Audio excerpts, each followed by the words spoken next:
Hola, ¿qué tal? Bienvenidos a esta tercera parte en la cual veremos los fundamentos básicos de la lógica de programación, de los operadores lógicos con los cuales podremos desarrollar programas cada vez más elaborados.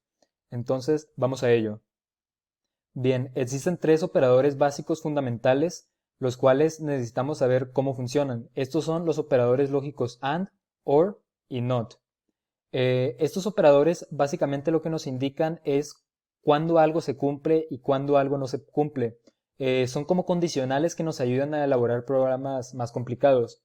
Por ejemplo, en la esquina superior izquierda tenemos la tabla de verdad de el operador AND.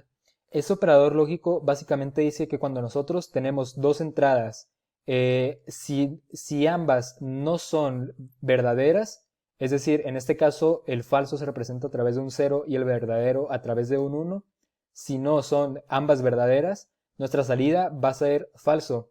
Es decir, que solamente cuando ambas se estén cumpliendo, de ahí viene el nombre AND o y en español, solamente cuando A y B se estén cumpliendo, el resultado va a ser que se ejecute determinada acción. De otra manera, el 0 nos indica que no se ejecutará. Por otro lado, tenemos el operador OR, en el cual nos indica que con que una de las dos condiciones o de las dos entradas sea verdadera o una de las dos entradas se cumpla, a la salida tendremos un caso verdadero, es decir, que se ejecutará cierta acción con base a que sí se haya cumplido el requisito para pasar a la siguiente etapa. Que en este caso aquí podemos ver que tenemos un 0, pero tenemos un 1, entonces nuestra salida es un 1. De tal manera que con cualquiera de las dos, con que una se cumpla, el programa ejecutará la condición verdadera. Y por último tenemos al operador NOT. Este NOT básicamente lo que nos dice es una negación. Si nosotros tenemos a la entrada un 1, nos va a dar un 0, y si tenemos un 0, nos va a dar un 1. Entonces, con estos tres sencillos operadores lógicos, nosotros podemos apoyarnos de otras condicionales y de otras comandos para realizar programas cada vez más y más complejos, como se verán a continuación. Quizá de los comandos más utilizados en la programación vendría siendo los comandos del if y el else. Básicamente, esos comandos if es una condicional que en español traducida viene siendo la palabra sí, en la cual nos indica que si cierta condición es verdadera, cierta condición se cumple, se realiza determinada serie de acciones. De otra manera, si es falsa, se ejecuta otra determinada serie de acciones, para posteriormente continuar con el resto del programa. Aquí tenemos un ejemplo cómo esto se vería aplicado en la vida diaria.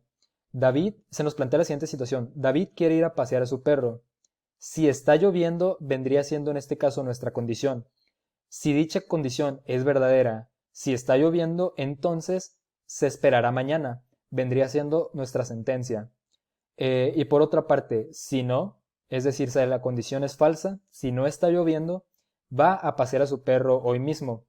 Entonces, aquí podemos ver cómo estos conceptos básicos de lógica se ven aplicados en absolutamente nuestra vida diaria, en absolutamente todo lo que nos rodea, en los videojuegos que jugamos, en Facebook, en todo. Entonces, realmente este es un comando muy importante a entender y pues bastante sencillo de poder aplicar, debido a que básicamente estamos pasando los conocimientos que ya sabemos por lógica del día a día a través de ciertos comandos en un programa. Esto es básicamente el principio de las condicionales if-else. Por otra parte, también tenemos a los muy conocidos ciclos for, o bien ciclos por o para. Estos ciclos básicamente lo que hacen es que ejecutan una determinada serie de acciones por la cantidad de veces que nosotros querramos. Es decir, aquí tenemos nuestro siguiente diagrama de flujo, en el cual inicialmente tenemos una variable, en este caso i, al cual le vamos a asignar un valor inicial, puede ser 1, y le vamos a poner una condición que determinada serie de acciones se va a seguir ejecutando hasta que se llegue al valor final de i. En este caso, si nosotros ponemos la condición inicial de i en 1 y el valor final de i en 100, básicamente se va a estar ejecutando el programa una serie de 99 o de 100 veces, debido a que cada vez que se cumpla un ciclo, esta variable se va a ir incrementando con un valor de 1. Típicamente esta es la función que se les da a los ciclos for, para cumplir con una serie de acciones por la cantidad de veces que sean necesarias. de tal manera que no necesitemos escribir mucho código y a través de un código muy pequeño podamos realizar acciones repetitivas que vienen siendo cíclicas. Un ejemplo de una situación muy clara en la cual podríamos utilizar este conocimiento para facilitarnos la vida es lo que le pasó al gran conocido matemático Gauss, el cual vivió de 1700 a 1800 por esa época, en la cual a él cuando era pequeño lo castigaron y lo obligaron a sumar en una pizarra los números del 1 al 100, es decir, 1 más 2 más 3 más 4 más 5. Evidentemente es una tarea muy larga. Entonces, él al ser un matemático, en aquel entonces un niño con habilidades muy grandes para las matemáticas, fue capaz de deducir esta fórmula, la cual se conoce ahora como suma gaussiana. Si a nosotros no tuviéramos el acceso a esta fórmula, pero tuviéramos el acceso a un compilador, a un programa, nosotros lo que podríamos hacer con nuestras habilidades de programación es realizar determinada acción sin necesidad de ser unos eruditos para las matemáticas como lo era Gauss. En este caso tenemos el siguiente código en el cual nos indica que una variable llamada sumatoria inicia con el valor 0.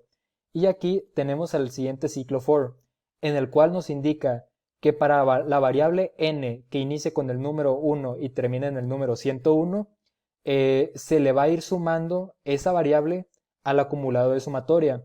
Es decir, por cada ciclo se le va a ir sumando 1, más 2, más 3, más 4, de tal manera que al finalizar este ciclo for, imprimimos la sumatoria y nos da el resultado de 5050, evitándonos la gran tarea de sumar individualmente los números del 1 al 100. Por último, te recuerdo que hay mucho contenido gratuito y de calidad en Internet a los cuales puedes acceder a través de las siguientes páginas web.